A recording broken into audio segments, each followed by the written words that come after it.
Good morning. Thank you for the invitation. I would like to thank Dr. Amusuga for outlining the clinical characteristic of patient with intracranial hypotension. I'm going to talk about something different. It's all about difficulty and challenges in managing patients with intracranial hypotension.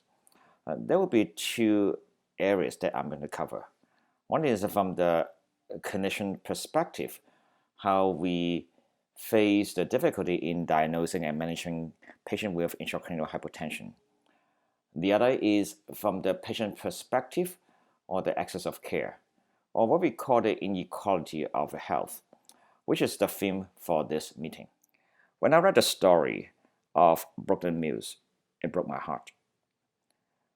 What I can tell you is that what you were facing as an ILC member or as a patient with EDS or hereditary disorder of connective tissue disease 10 years ago is what we are facing right now.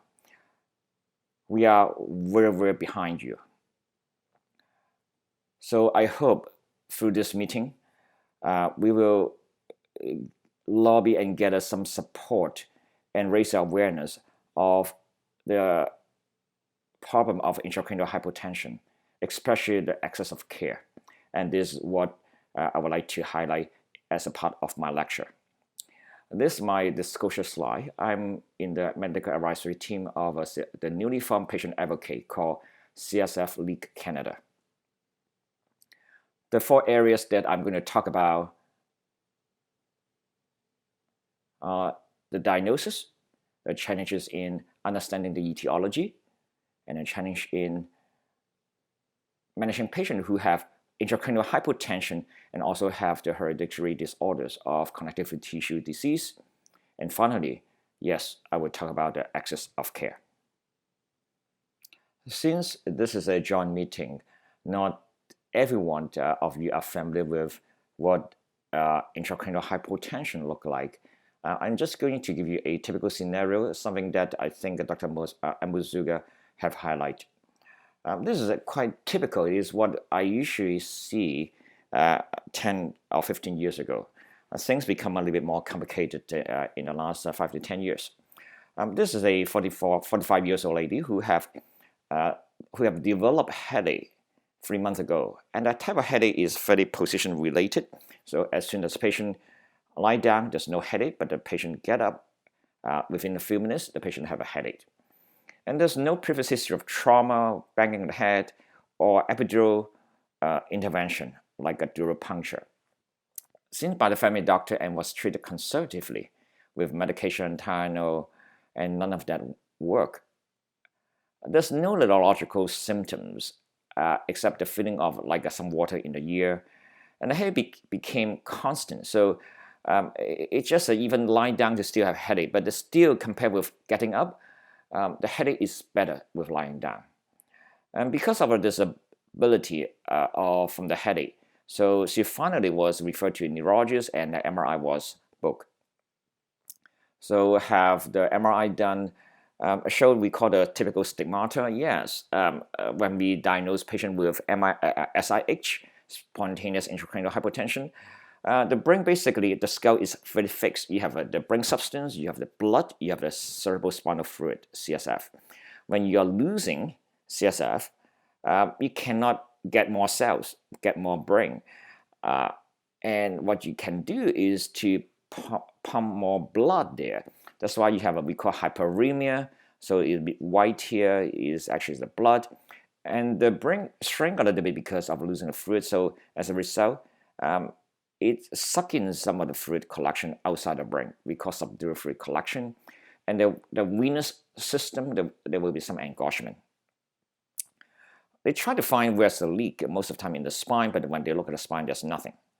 So the patient was treated conservatively and finally get an anesthesiologist, get a wonderful epidural for with 20 cc of blood, put it back, so we call the blood patch. It provides only transient relief. Finally get another anesthesiologist from a teaching hospital, and they put the needle much higher, which usually most of anesthesiologists are a little scared. We call the mid-thoracic level, just in the rib cage, the back of the rib cage. and the patient have a great relief, and the end of the story. I just want to highlight the diagnostic criteria, which is for this intracranial hypotension a little bit different from the mainstream. So the Duke and also the Cedars-Sinai, they have a lot of experience. They actually modify the classification, and this is what they use. One is the orthostatic headache. What it means is the headache change with the position. Lying down, no headache. Getting up, have a headache.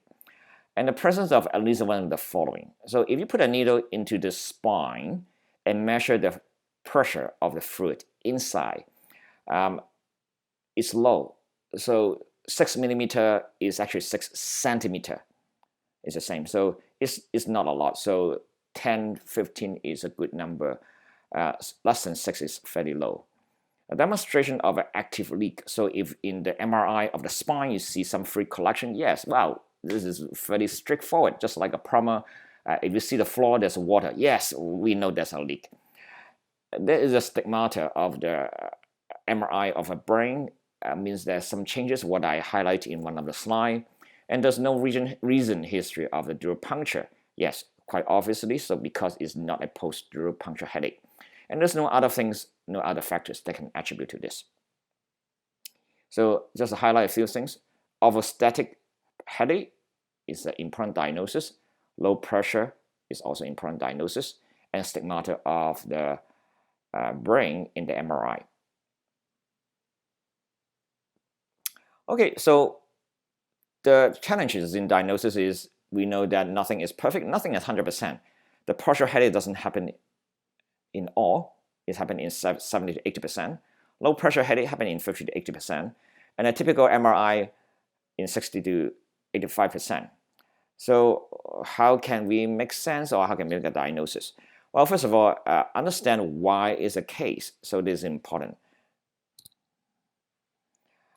I would say the posture-related headache suffer from overdiagnosis to underdiagnosis. So sometimes we just need to understand the context, and then we rely on the experience of the physician.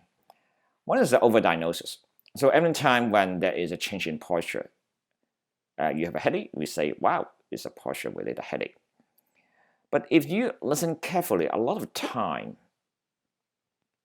the headache get better when you lie down and get worse when you get up, probably because when you lie down, you are having a rest.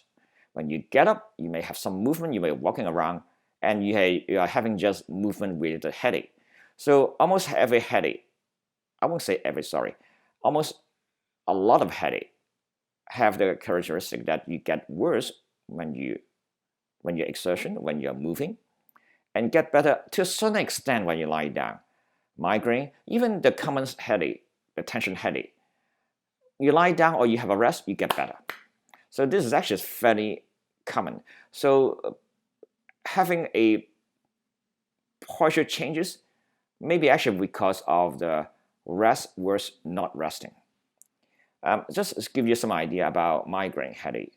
One of the diagnostic criteria is aggravate, increase with physical activities, walking, climbing stairs. And you lie down, you get better. So again, it is really, really difficult to just pinpoint and capture the posture-related headache. The second is the underdiagnosis. Well, a lot of time we don't need this. Patients have a constant headache. I still look after them.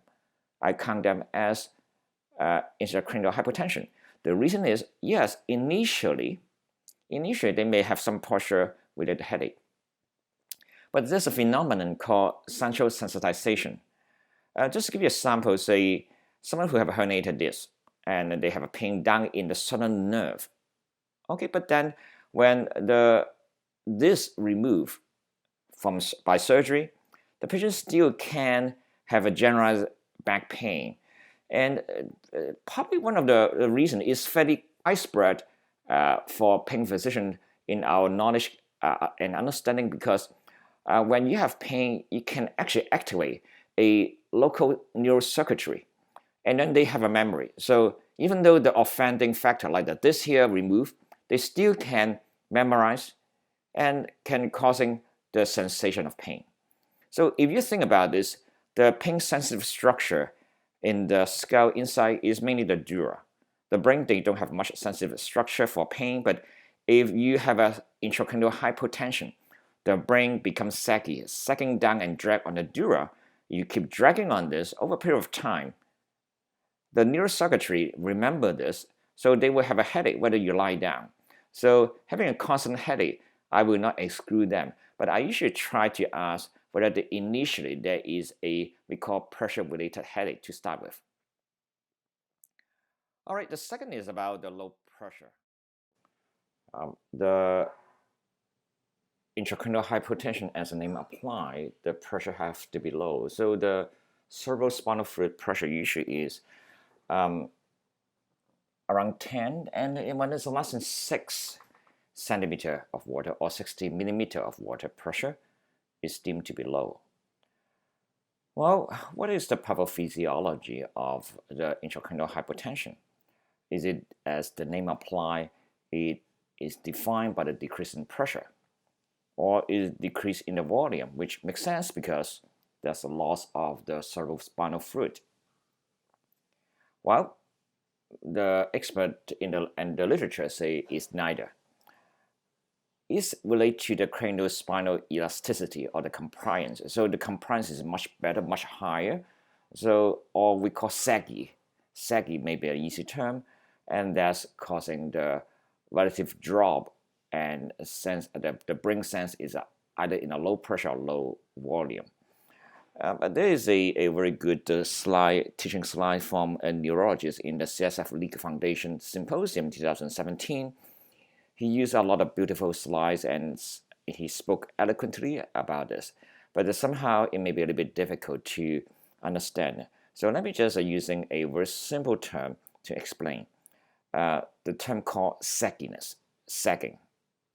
Just think about your tummy. So the bowel, the gut, are whole inside the abdomen with the abdominal tongue in different shape, so they keep the bowel in this shape, all right? But then we have a different type of abdomen. Say for this too.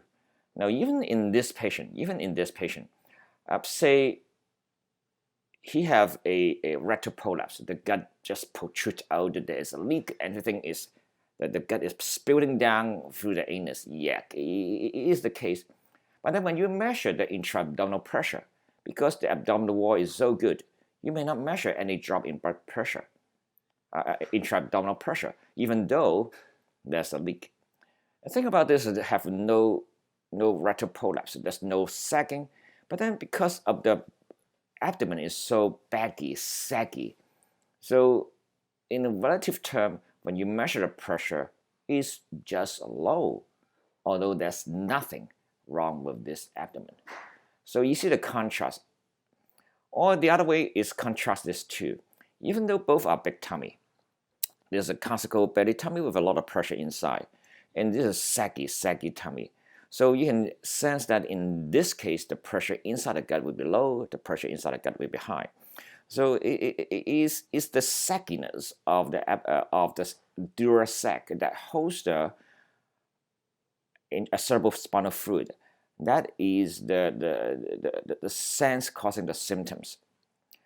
So let's talk about the etiology. Now, CSF leak, as the name apply. As a matter of fact, when I first look after this group of patients, I always think that I feel like I'm a plumber. So I deal with the leak, and so where's the leak, and I just fix the leak.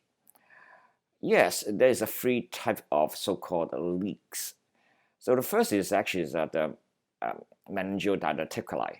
So it's like the aneurysm in the vessel, and the dura can have a little bit of protrusion, and it happened quite commonly in 42%, and only 22 of those are associated with extradural fluid collection. So if there's a leak, if it's slow leak, you may not see it. So only 1/5 of them you can see extradural fluid collection. Most of the time is simple diverticuli, or maybe one or multiple. It's like this. So you see multiple protrusion from the dura, and one of them can be the cause of the leak.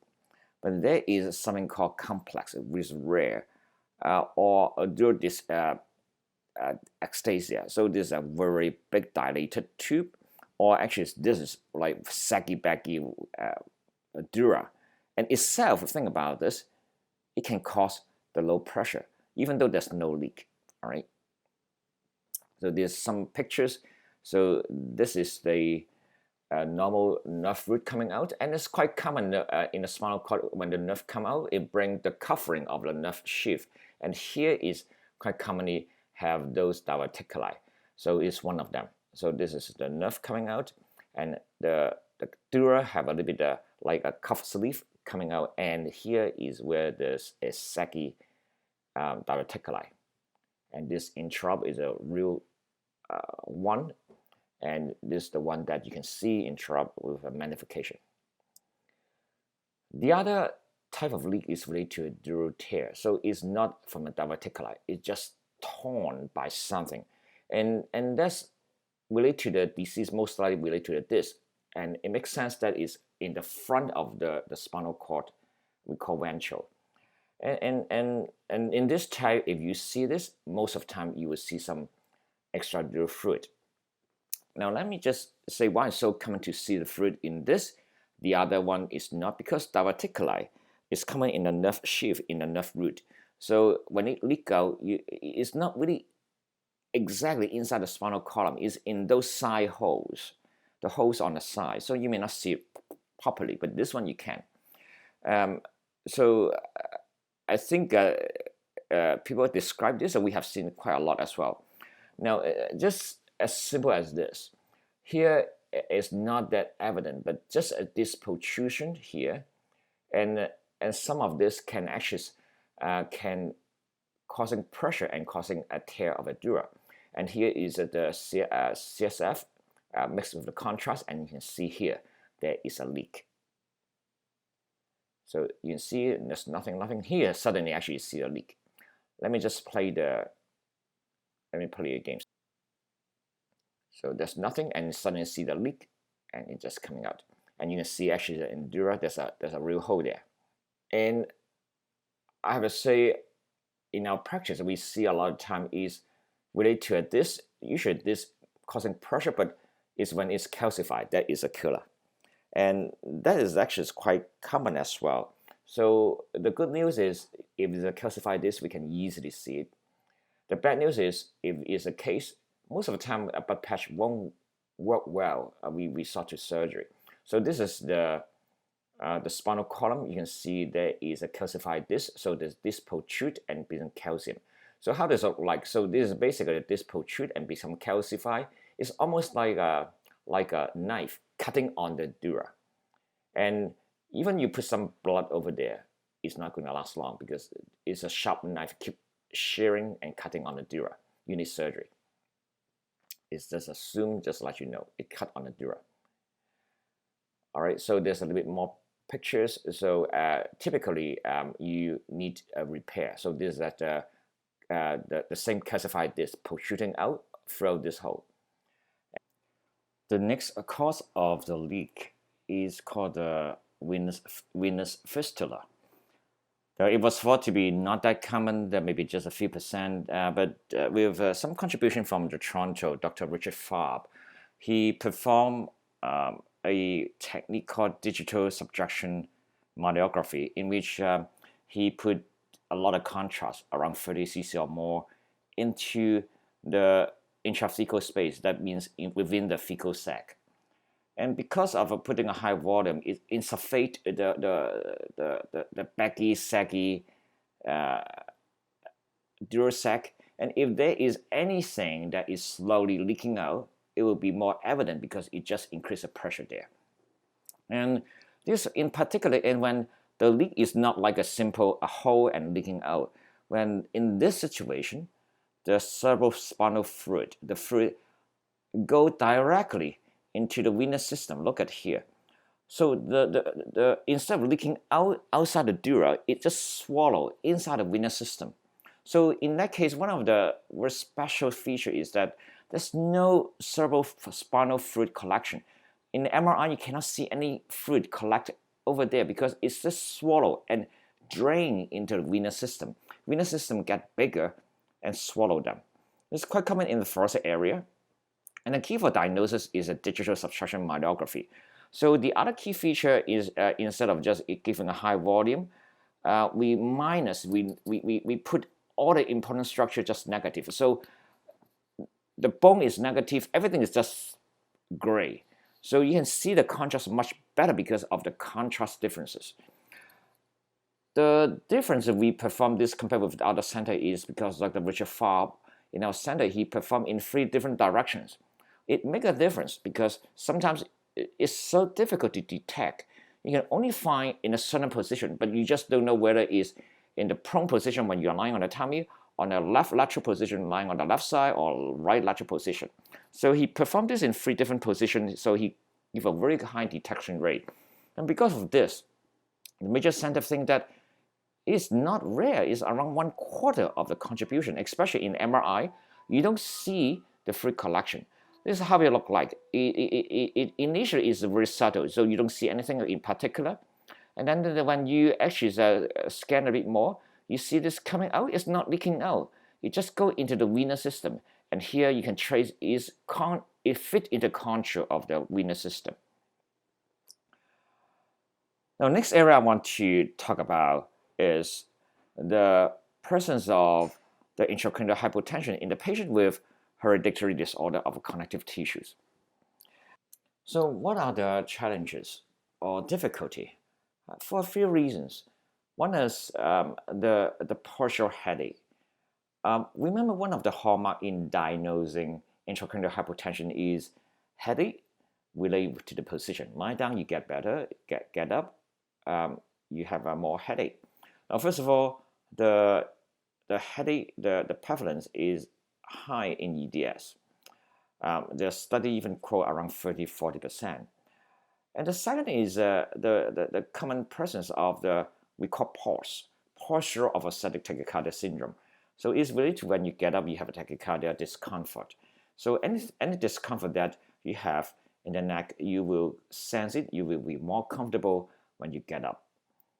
The other is a cervicogenic headache. So again, this is the area that is quite common, is the patient who have some ligamental laxity, and then with the axial loading when you get up, so you can have the pain in the upper part of the neck and you can radiate to the head. The fourth one is called cranial cervical instability. This is the one that intrinsically the supporting tissue between the head and the cervical or the neck area is a little bit unstable. They are more prone to instability. Again, it can cause some discomfort. So it gives you the false impression when you lie down, you don't have this instability because it's rest. But when you get up, you have that instability. So again, it gives you more discomfort, a headache, or the neck pain radiate to the head in the upright position. So it just makes the diagnosis of a postural-related headache or of a sudden headache in intracranial hypotension a little bit more difficult.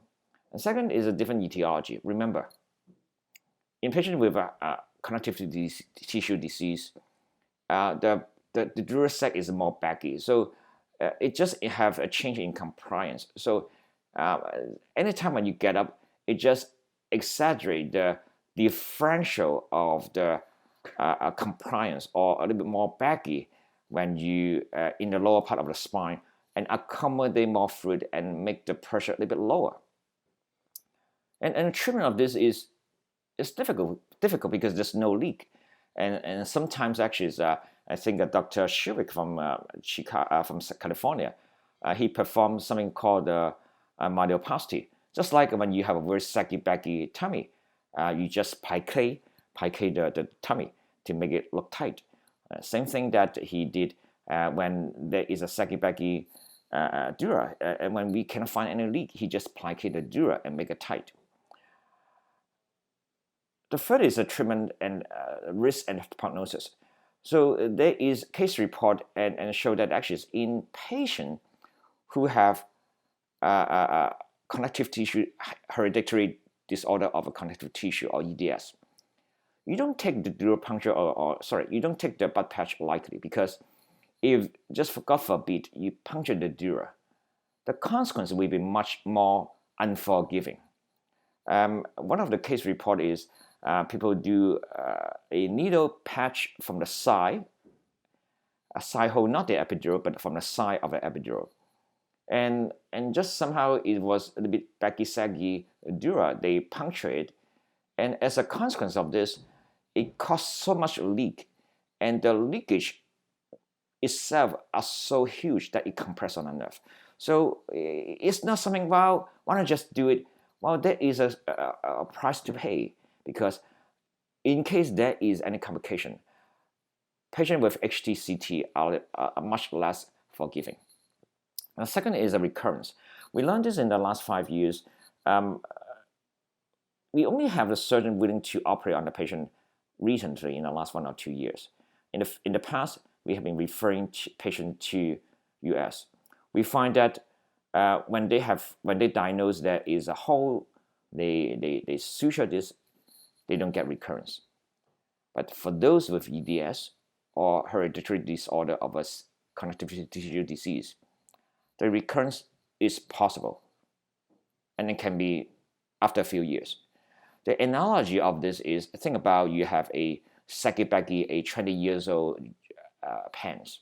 You have a hole there, and then you try to suture this. For men, I actually do my suture and repair my jeans and my socks, my pants, and when you plicate this, but when the jeans or the pants are 20, 30 years old, saggy-baggy one, what you can do is when you plicate, you can increase the tension of the other area, and that other area eventually will give out and break, and causing the recurrence.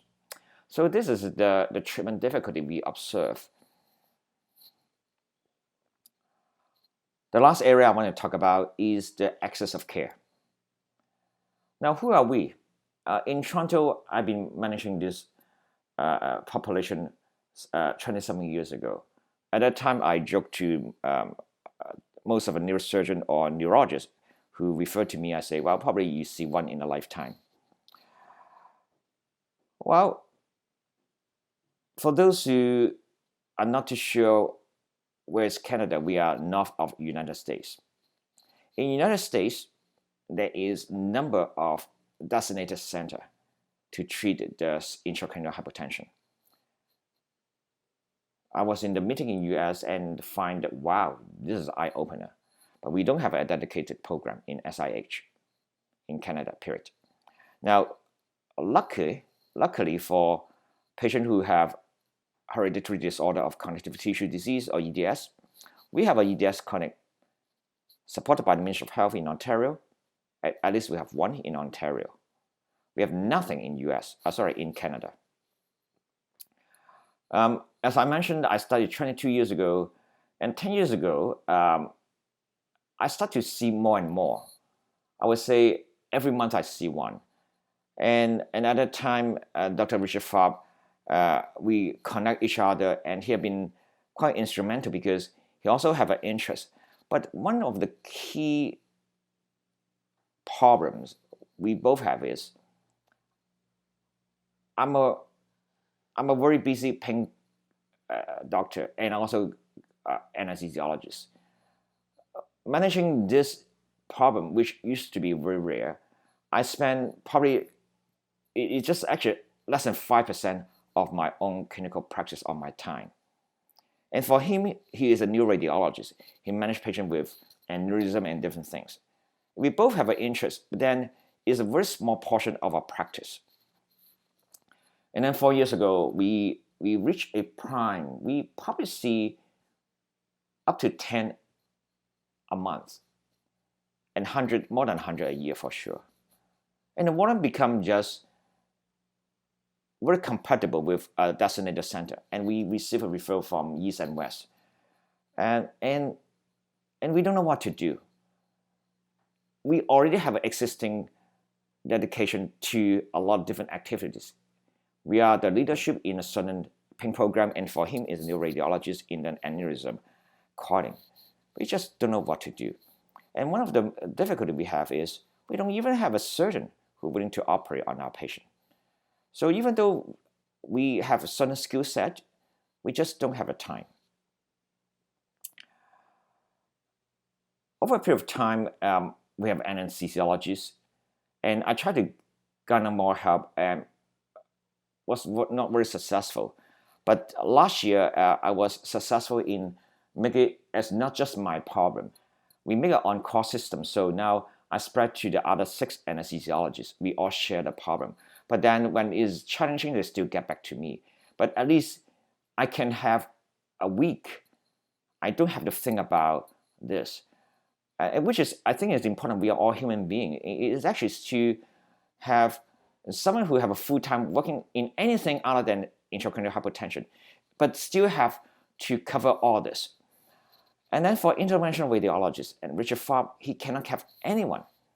And now he has a potential recruit who can do this. And in the past, we have a very famous radiologist called Kieran Murphy, but his interest is more in a condition called Danlos, and he's close to retirement. So there's a certain skill set, but he's not really able to contribute more. We have a neurologist, but it's quite a sad situation. We have a neurologist who have interest in this in another hospital, but then they have a practice in a way that they close the referral, they close to accept referral for new patient every month. So that means actually I can't refer patient to them, or the waiting list is 2 to 5 years. And if they see someone, because they don't get enough volume, no matter what, they just refer to us for blood patch, whether there's any leak or for investigation. Or we have another neurologist who finally I encountered 3 years ago, and she left. She actually want to have more education and also want to stay in US in Mayo Clinic. So I don't really have a neurologist who willing to support the team and really pay attention to this. A neurosurgeon, we have the best neurosurgeon in North America. We do. Actually, so I'm not bragging this and because I'm Canadian. We do. And to repair this is not really a problem. The only problem is they don't see this group of patients. They repair for other reasons. They repair the dura, the leak for other reasons, not for this. But they have a surgical skill. Because of this, they don't feel comfortable to open a new area of a new population. And to make it worse, the reimbursement is terrible. And again, as a neurosurgeon, they have mortgage, they're human beings, and they just don't feel they want to invest. So we have a lot of begging, harass, everything. So finally, we have a neurosurgeon who willing to have a limited practice in this area. But at least we don't have to send the patient to US. I can tell you that to send a patient to US for surgery is just absurd. The amount of money that the taxpayer have to pay. What do we offer? So we offer a very reasonable assessment. We offer the non-target blood patch, and if we can investigate, we have almost everything we can do, but we don't do the mammogram with IT. We don't inject gadolinium into the spine anymore. We used to do it, but actually it doesn't have any advantage. We don't do the radionuclide sonography.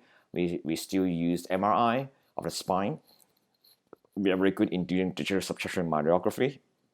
We select patients with high-speed CAT scan myelography, but we choose patient because we subject the patient with a lot of radiation. We also offer the target blood patch. We know where it's being offered the fibrin glue. The problem I have is still some political reason. The fibrin glue have to be done by radiologists, but not me. Don't ask me. And no spinal surgeon until last 2 years ago. And aftercare basically is all me. So the neurologist finish all this is me. Patient finish the treatment in US, they come back to me. So then it just getting a little bit more difficult. And I follow up with all of them, and then they have an MRI. And again, as I mentioned to you, that the neurologists are interested, but for many reasons that I don't get a good support.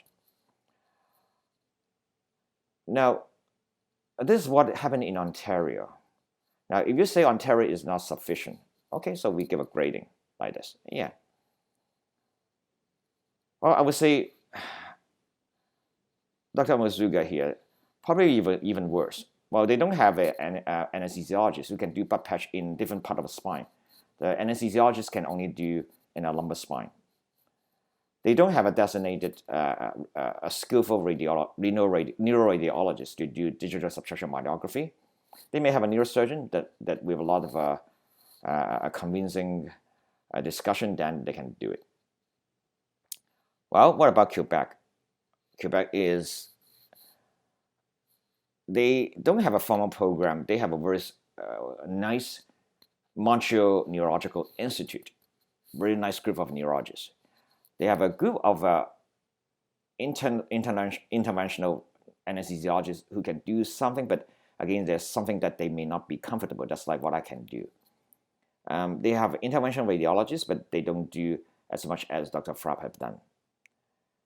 If you think about somewhere other than this, like in Nova Scotia, I think that's the grading I will put there. So with the challenges and lessons, what did we learn? I think infrastructure. So the infrastructure in terms of resources and the people. So I finally have a new recruit who is a anesthesiologist. Dr. Hudos, she's well trained in Belgium and now living in Canada and specialized in headache. She actually is helping me. We are writing a protocol to Ghana for a program. We want to have a program. And the radiologists are getting a new staff. Hopefully we'll do the digital subtraction myography, just like what Dr. Richard Favre is. So we hope that we can double the resources. And most important, we have a program. We want to increase our awareness. We approach newspaper. Hopefully, the newspaper will help us to bring the awareness to the public about this. And also, we approach our hospital. Hopefully, the hospital will write a special on this to let people know about this situation. We approach the patient group, and I'm so happy that the group listened, and we have a CSF League Canada, which hopefully we will get a foundation status soon, non-charitable status soon, and from there we can actually give us a lot of support. We want recognition from the Ministry of Health. This is important. I find that especially in neuroradiologists and the neurosurgeon, the reason why we have a difficult time recruiting them to do more because the cost is the reimbursement is not ludicrous. And let's face it, it's just embarrassing. And to refer someone overseas, easily go to 200 to 400,000 US dollar per person. Why can't the Ministry of Health can reimburse a little bit better someone in Ontario, the physician? You probably save the patient suffering, but also save the patient travel. Now, external referral is something that I don't know yet. So we are very ambivalent to receive the referral from outside, but we can see other provinces are doing much worse than we are. But even within our province, I have a hard time managing all this, so I don't know. EDS, so is a good platform. We work with EDS, and we see much more EDS in the last 5 years than ever. Again, this is something that we want to learn and know a little bit more. This is not the area that even in the elite center in US have a lot of experience. Again, and the other thing is that we want to align with other sites in the country. So if we have a meeting ourselves next year from our own SIH Intracranial Hypotension group, I really want to have a different site to have some meeting together. I met most of the people, the key physician in the other site, and I want to share, and hopefully we can support each other. certainly is something that is local in Canadian. We need to look after our house rather than just refer to US, which is not the solution for them. So I think what I have done is I highlight the challenges for us as a physician in the diagnosis and management, in understanding of the different etiology. We know more and more. And most important, I highlight the challenges. As a physician, we are not doing a good job. And I would like to pledge for more support. I think we can do better. We are 10 years behind what the EDS and the ILC group have done. I hope that we can be united and do the best we can to do something better in the future. Thank you very much.